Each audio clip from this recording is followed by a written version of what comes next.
I raised 3 children in a modest 2-story house in Pennsylvania. Michael, my oldest, was born when I was 23. Then came Sarah 2 years later, and finally Jennifer, my baby, 3 years after that. Their father, Tom, worked construction. I worked part-time at the local library and full-time as their mother. We weren't wealthy. Tom's income was steady but modest, and my library salary barely covered groceries. But our home was filled with something money couldn't buy: warmth. Every Sunday, we had family dinner. Every birthday got homemade cake. Every skinned knee got kissed. Every report card got celebrated. Every teenage heartbreak got talked through at the kitchen table over hot chocolate. I was an involved mother. Some might say too involved. I remembered every friend's name, every teacher's quirk, every worry they confided in me.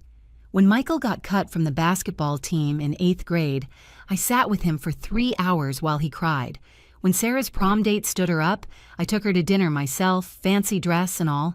When Jennifer struggled with math, I learned algebra all over again at 45 just to help her. Tom used to joke that I had a PhD in our children. He meant it lovingly. I wore my devotion like a badge of honor. The kids grew up. College came and went. Community college for Michael, state school for Sarah, a technical program for Jennifer. They stayed local, which I loved. Sunday dinners continued. I still knew their lives, their friends, their struggles. Then the marriages happened. Michael married Amber when he was 26. She was nice enough at first, a dental hygienist with a tight smile and tighter budget. Sarah married Kevin 2 years later. He worked in IT and had opinions about everything. Jennifer, my baby, married last. She chose Derek, a sales manager with slicked back hair and a firm handshake that always felt like a test. At first, nothing changed. We still had dinners, still celebrated holidays together. I welcomed these new people into our family with open arms.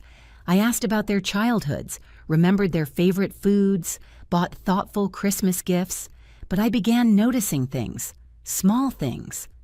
Amber would glance at Michael when I asked too many questions about their lives. Kevin would check his phone when I told stories. Derek never quite looked me in the eye. Then Tom died. Heart attack. Sudden. He went to work on a Tuesday morning and never came home. I was 61 years old and suddenly alone in our house. The kids rallied around me at first. They helped plan the funeral, sorted through paperwork, checked on me daily. I clung to them perhaps too tightly. I called every day. I showed up at their houses with casseroles. I needed them desperately, and I wasn't ashamed of it. That lasted about 3 months. Then Michael called and asked if we could talk. He brought Amber. They sat on my couch, the same couch where I'd rocked him as a baby, and told me they needed to set some boundaries. Boundaries, I repeated, not understanding. "You're calling too much, Mom," Michael said, not meeting my eyes. "It's a lot." I stared at my son, trying to process his words. "I call once a day, sometimes every other day." Amber leaned forward, her voice artificially gentle. "It's not just the calls, Barbara. It's the dropping by unannounced. The texts checking in constantly. Michael and I are building our own life, and we need space to do that." Space. That word would haunt me. "But your father just died," I said, my voice cracking. I'm struggling, and you're my family." "And that's the problem," Michael said, finally looking at me.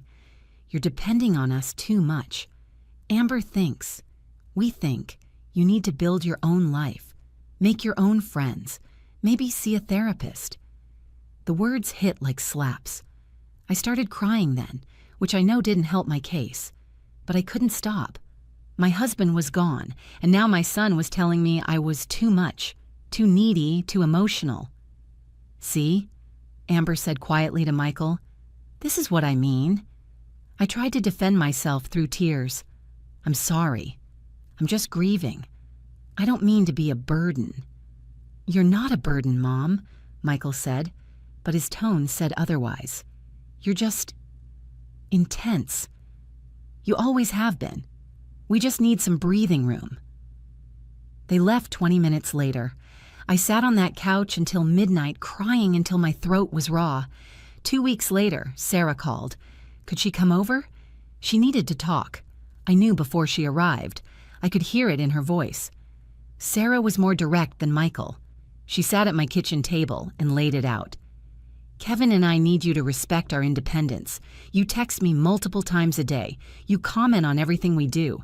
You get upset if we make plans without telling you first. I just want to be involved in your life, I whispered. Too involved, Sarah said firmly. Kevin says it's unhealthy. He thinks you're emotionally manipulative. Manipulative. The word was a knife. How am I manipulative? When we don't call you back immediately, you send worried texts. When we can't come to Sunday dinner, you say things like, I guess I'll just eat alone then. It makes us feel guilty for living our lives. I tried to explain. I tried to tell her that I didn't mean it that way, that I was just lonely, just adjusting to life without her father. But everything I said seemed to make it worse. She used words like enmeshed and codependent, words that felt clinical and cold. Jennifer was last. She didn't even come over. She called me on a Thursday evening. Mom, Derek, and I think it's best if we take a break from regular contact. A break from your mother. What does that mean? I asked. It means we need space. You're too emotional, Mom. Every conversation becomes about you and your feelings. We can't be your therapists. I'm not asking you to be my therapist, I said, desperate now. I'm asking you to be my daughter. I am your daughter. But I'm also Derek's wife, and he comes first now. That's how marriage works. She hung up shortly after. I sat holding the phone, completely numb. The silence started slowly, then swallowed me whole. At first, I tried to respect their boundaries. I didn't call. I didn't text. I waited for them to reach out to me. Days passed, then weeks. My phone stayed silent except for spam calls and appointment reminders. I thought maybe they were testing me, seeing if I could give them space. I thought if I proved I wasn't too emotional, they'd come back. Thanksgiving approached. Surely, I thought. Surely they'd want to spend Thanksgiving together. It was our holiday. I always made the turkey. Sarah brought her sweet potato casserole. Jennifer made her famous pumpkin pie. It was tradition. I called Michael first.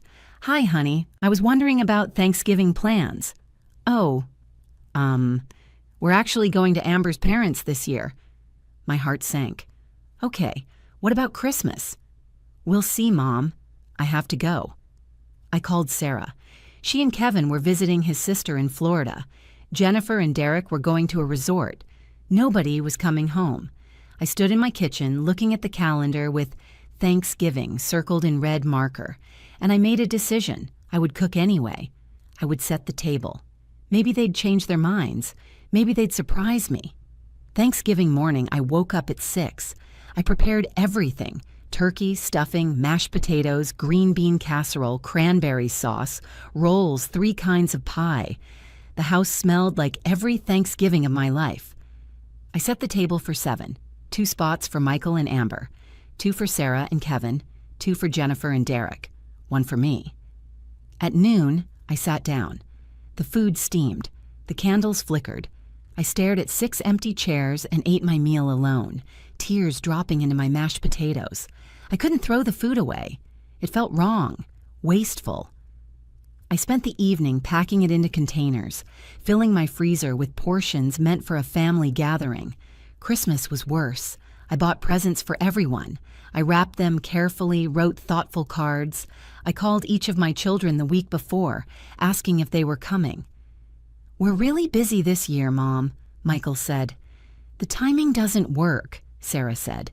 We need to do our own thing, Jennifer said. Christmas morning, I sat next to my tree, a beautiful 7-foot spruce I decorated alone, with wrapped presents scattered underneath. None for me, all from me. I didn't open them. I left them there until February when I finally threw them away. New Year's came and went, then Valentine's Day, then Easter. Each holiday, I set the table. Each holiday, I cooked. Each holiday, I was alone. I started talking to myself. Not in a crazy way, I don't think, but in a lonely way. I'd narrate what I was doing. "Okay, Barb, time to peel the potatoes. Careful with that peeler, it's sharp." It was better than silence. The library became my sanctuary. I took extra shifts, volunteered for weekend hours. At least there, people talked to me. They might only say, "Where's the bathroom?" or "Can you help me print this?" But it was human interaction.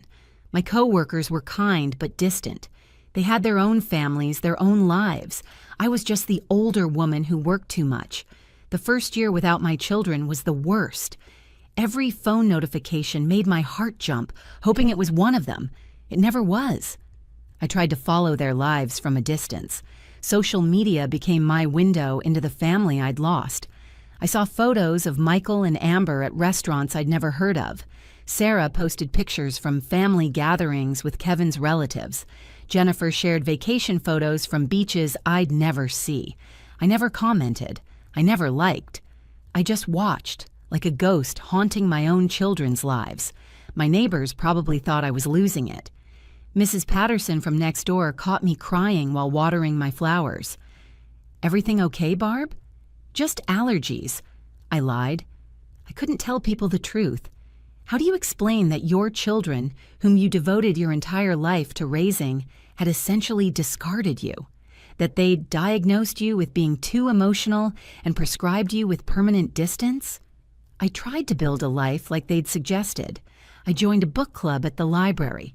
The women were nice enough, but they all had families who called them, grandchildren who visited, busy lives that extended beyond Thursday evening discussions of novels.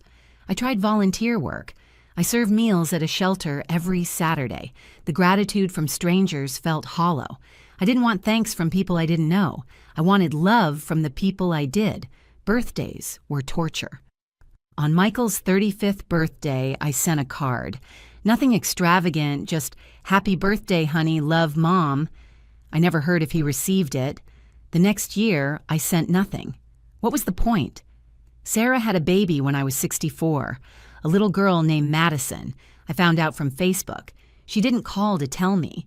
She posted photos from the hospital, Kevin's parents holding the baby, Amber cooing over her, Jennifer standing proudly beside her sister.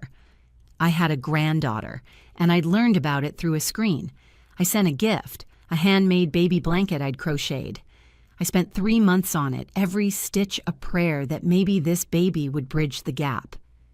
Sarah sent a text 3 weeks later. "Thanks for the blanket." That was it.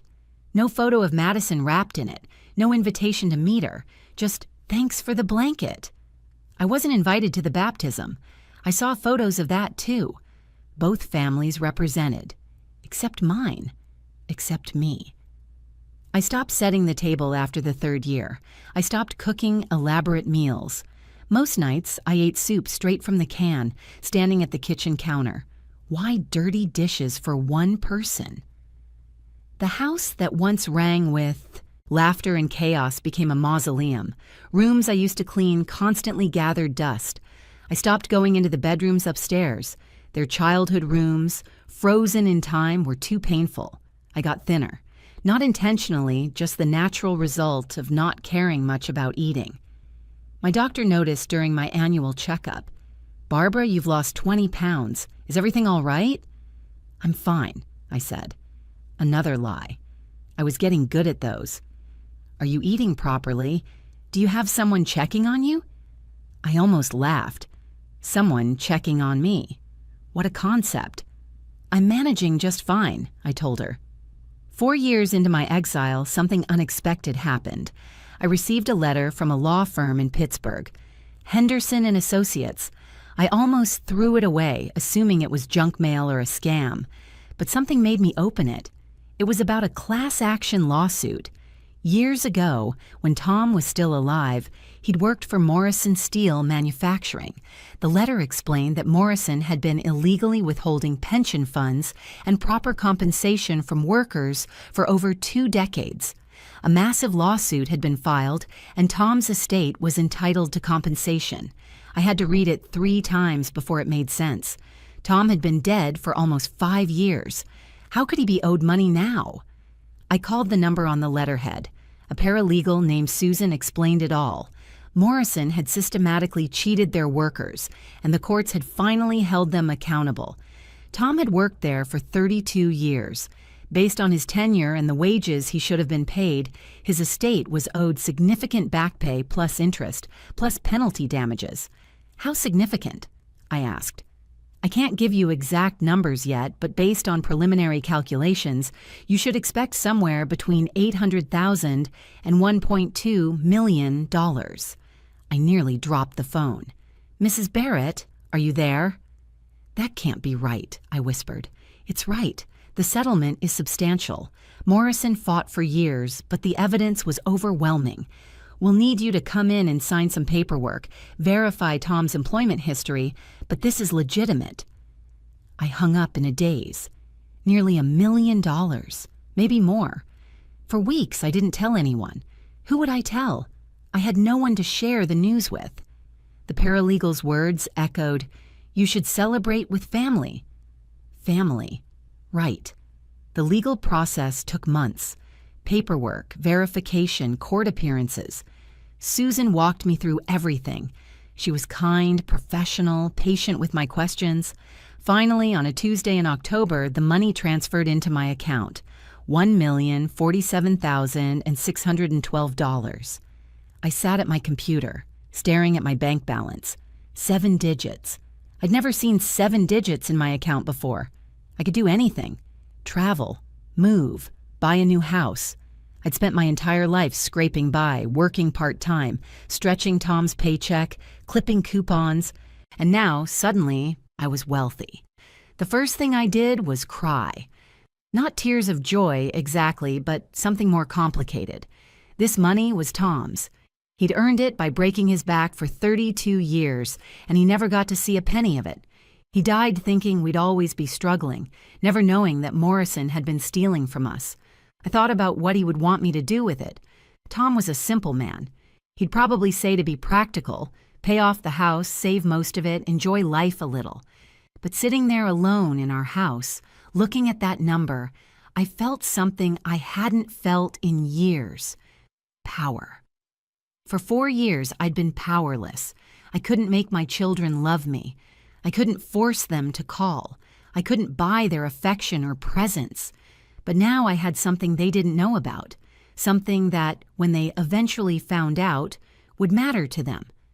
I didn't know exactly how yet, but that money was going to change everything. I kept the settlement quiet. I didn't change my lifestyle dramatically. I paid off my mortgage. That felt good, necessary. I put money aside for emergencies and future expenses. I donated some to the library and the shelter where I volunteered, but mostly I just sat with the knowledge of it. The money felt like a shield, protecting me from something I couldn't quite name yet. 6 months after the settlement, my phone rang. Michael's name appeared on the screen for the first time in 18 months. My hand shook as I answered. Hello? Hey, Mom. His voice was casual, like we'd just talked yesterday. How are you? I'm fine. How are you?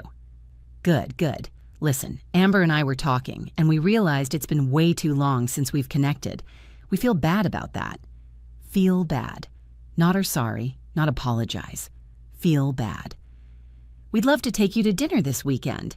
Catch up. What do you think? I should have been overjoyed. My son was reaching out, but something felt off. His tone was wrong. Too cheerful, too performative. That would be nice, I said carefully. We made plans for Saturday. After we hung up, I sat staring at the phone. Why now? Why after all this time? Dinner was at a mid-range restaurant, the kind with checkered tablecloths and oversized menus. Michael and Amber were already seated when I arrived. Amber hugged me stiffly. Barbara, you look great. Have you lost weight? We ordered. They talked about their lives. Michael's new position at work, Amber's sister's wedding, their plans to renovate their kitchen. I listened, contributing little, waiting. Then Michael cleared his throat. So, Mom, we actually wanted to talk to you about something. Here it was. We've been thinking about family, about how important it is, and we feel like we pushed you away when we should have been supporting you through Dad's death.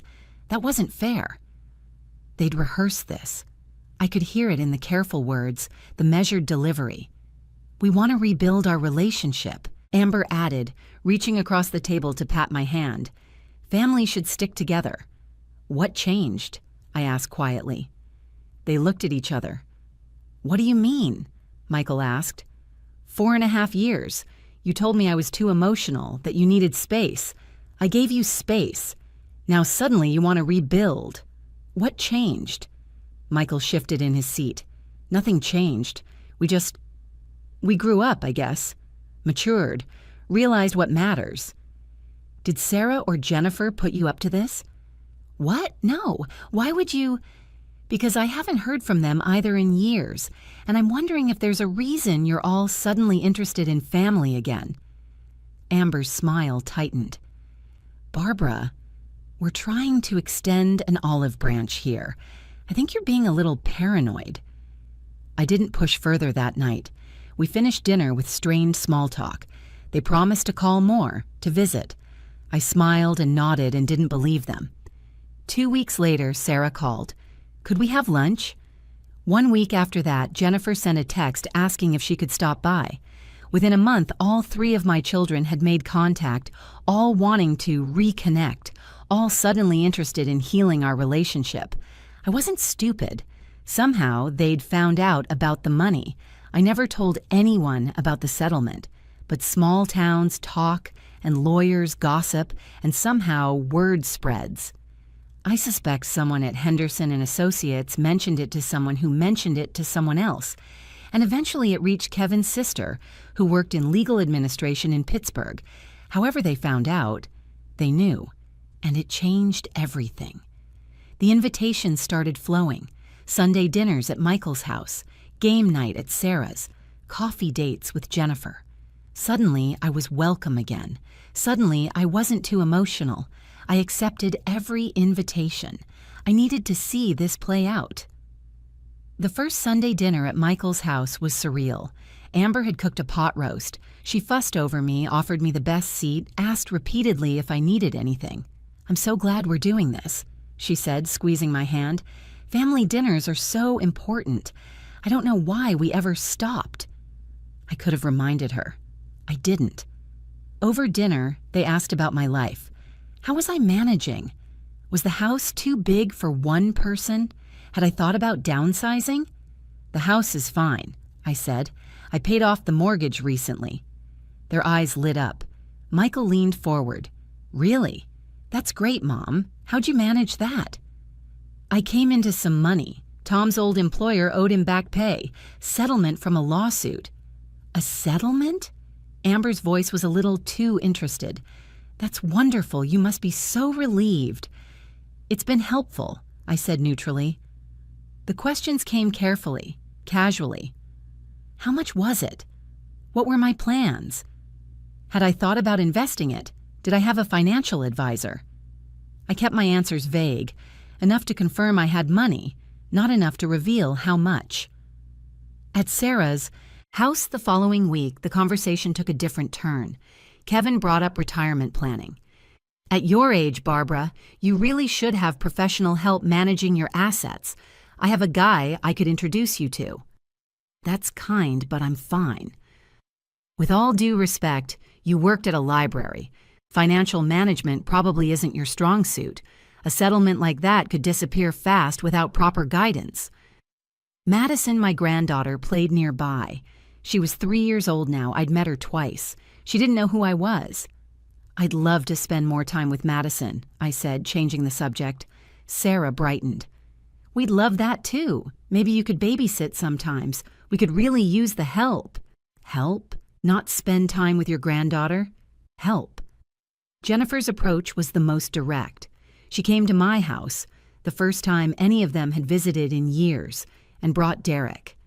Mom, Derek, and I are thinking about buying a house. A real house, not our rental. But the down payment is really steep, especially with interest rates where they are. She didn't ask directly. She just left it hanging there, waiting for me to offer. That sounds exciting, I said. I hope you find something perfect. Her face fell slightly. The thing is, we're just a little short, like $40,000 short. Derek added, "We'd pay you back, obviously. With interest. It would be an investment for you, really."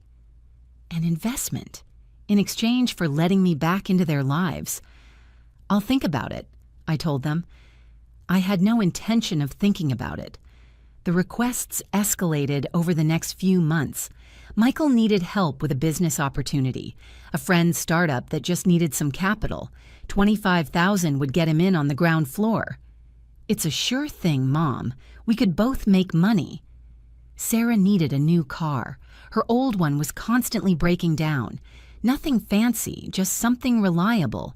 $30,000, maybe $35,000 with taxes and fees. "You're always saying you want to help, Mom. This would really help." Jennifer wanted to go back to school, an MBA program that would boost her career. Tuition was $18,000 per semester. Think of it as an investment in your daughter's future. And beyond the money requests, there were the invitations. But they always came with expectations now. "Come to Madison's birthday party," Sarah said. "Oh, and could you maybe contribute to the party costs? We're doing a big princess theme." "Join us for Thanksgiving," Michael offered. "Everyone's bringing a dish. Maybe you could make your turkey and that stuffing and the pies." They wanted the old me back, the one who cooked and gave and served and paid for things. But they didn't want the emotional parts. When I tried to tell Jennifer about my loneliness during those years, she cut me off. "Mom, let's not dwell on the past. We're moving forward now." Moving forward. Without acknowledging what they'd done. At one dinner, I couldn't help myself. "Do you remember that Thanksgiving I spent alone? The one where I set the table for all of you and no one came?" Silence fell. Michael cleared his throat. "Mom, we've apologized for that time. We were going through a lot." "You've never apologized." "Yes, we have. Multiple times." "When?" He couldn't answer. Because they hadn't. Not once. Not ever. Amber jumped in. "I think what Michael means is that we've acknowledged we could have handled things better. But you have to understand you were a lot to deal with after Tom died. We had to protect our mental health." Protect their mental health. From their grieving mother. I smiled. "You're right. I apologize for bringing it up." The conversation moved on. I sat there finally seeing clearly. They didn't love me. Maybe they had once, but that love had conditions I hadn't met. Now they were back because I had something they wanted. If you're relating to this story, please subscribe to this channel. Your support means everything. That night, lying in bed, I made my decision. I'd been thinking about it for weeks, really, but I'd been too scared to commit. Scared that maybe I was being vindictive, that maybe I was proving them right about me being too emotional. But this wasn't about emotion. This was about dignity. I called Henderson and Associates the next morning. "Susan? Hi, it's Barbara Barrett. I need to update my estate planning. Do you have recommendations for attorneys who handle charitable trusts?" She did. Within a week, I had an appointment with Martin Chambers, an estate attorney who specialized in philanthropic giving. I told him everything about my children, about the money, about what I wanted to do. He didn't judge. He just listened and then said, "Let's make sure your wishes are absolutely clear and legally airtight." We got to work. 3 months later, everything was in place. My entire estate was being transferred into an irrevocable charitable trust. The Literacy Foundation would receive 40% for library programs and children's reading initiatives. The Shelter Alliance would get 30% for the homeless shelter where I'd volunteered. The remaining 30% was divided between 3 smaller charities, an elder abuse prevention organization, a women's shelter, and a scholarship fund for first-generation college students. Not 1 penny for my children. Martin reviewed the documents with me one final time. "Once you sign this, Barbara, it's permanent. You understand that?" "I understand. And you're certain?" "There's no obligation to leave anything to your children legally, but this is a significant step." I've never been more certain of anything in my life. I signed. He witnessed. It was done. I felt lighter than I had in years. I didn't tell my children immediately. I let another month pass, accepting their invitations, listening to their requests, watching them perform this elaborate show of caring. Then Sarah called with an announcement. "Mom, we're planning a family vacation. All of us, Michael and Amber, me and Kevin and Madison, Jennifer and Derek. We want you to come too. We're calling it Family Bonding Time." "Where?" "A cabin in the Poconos. There's this beautiful rental property. It has enough rooms for everyone." "That sounds lovely," I said. "The rental is a bit expensive," she continued, and I could hear her choosing words carefully. "We were thinking that maybe, since you're in a better position now, you might consider covering the cost? As a gift to the family? It would mean so much." "How much?" "$4,000 for the week. But it would be worth it, Mom. We'd all be together, really reconnecting." "I'll think about it," I said. I didn't need to think about it. I called her back the next day. "I'll pay for the cabin." Her excitement was genuine. She probably thought she'd finally cracked my wallet, that the money would flow freely now. The vacation was planned for late July. As the date approached, my children's attention intensified. More calls, more visits, more Madison time that felt like payment for favors to come. Jennifer came over one afternoon. "Mom, Derek and I have been talking. If anything ever happened to you, God forbid, we want you to know that we'd be honored to handle your estate. You know, to make sure everything is distributed properly, that your wishes are followed." "That's thoughtful," I said, "but I've already made arrangements." "Arrangements?" "I updated my estate plan a few months ago. Everything's handled." She looked momentarily concerned, but then smiled. "Well, that's good. That's responsible. I'm proud of you for being proactive." She assumed, I'm sure, that arrangements meant dividing everything between the three of them. Maybe with some small charitable donations to make me feel good. She had no idea. The week before our cabin trip, Michael stopped by with papers. "Mom, I've been working with a financial advisor, that friend I mentioned. He put together this investment portfolio for you. Really solid returns, very low risk. I just need you to sign here authorizing the transfer of funds." I looked at the papers. It was requesting authorization to move $500,000. "I'm not interested," I said simply. The cabin weekend arrived. I drove up to the Poconos on Friday afternoon, my car packed with the groceries I'd agreed to bring. Everyone else arrived within the hour. The first evening was pleasant enough. We cooked together, ate on the deck overlooking the lake, watched Madison play. It almost felt like a real family gathering. Almost. Saturday morning, Michael called a family meeting after breakfast. We gathered in the main room. Madison was napping, so it was just the adults. "Mom, we wanted to talk to you about something important," Michael started. He looked at his sisters, who nodded encouragingly. "The three of us have been discussing your future. We're worried about you living alone, managing everything by yourself." "I'm managing fine," I said. "For now," Sarah interjected. "But you're not getting any younger.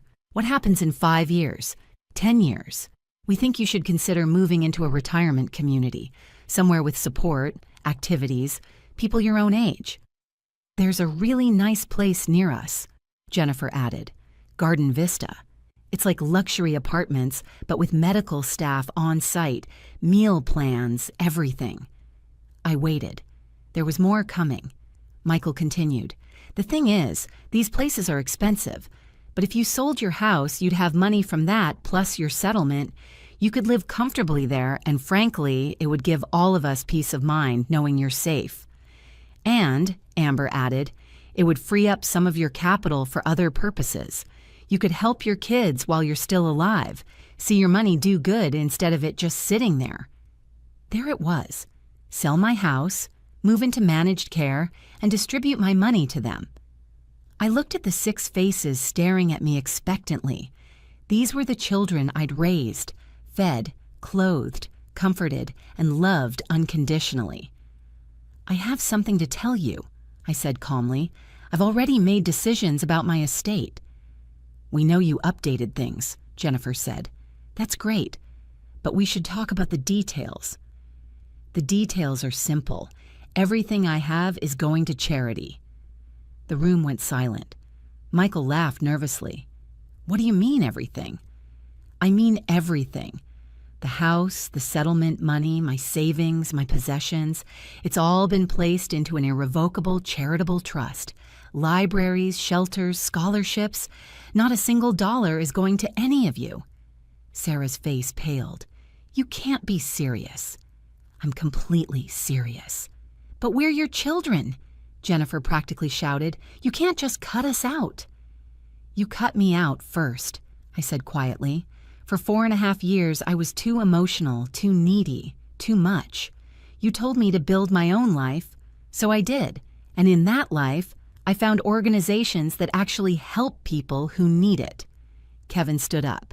This is insane. We're going to contest this. You can try. My attorney assured me it's airtight. I'm of sound mind, there's no undue influence, and I have every legal right to dispose of my assets as I choose. Derek looked furious. So this whole reconciliation was fake? You were just playing us? I stood up, grabbing my purse. I was giving you a chance to prove you actually wanted a relationship with me, not my money. You failed. I walked out of the cabin, drove home, and never looked back. They tried calling, of course. Angry messages about betrayal and obligation. I blocked all their numbers. I'm 71 now. I still volunteer at the library and the shelter. I've made real friends, people who value me for who I am. And every month I see reports about how my money is helping fund reading programs, provide shelter beds, and send kids to college. My children gave me space. I finally used it well.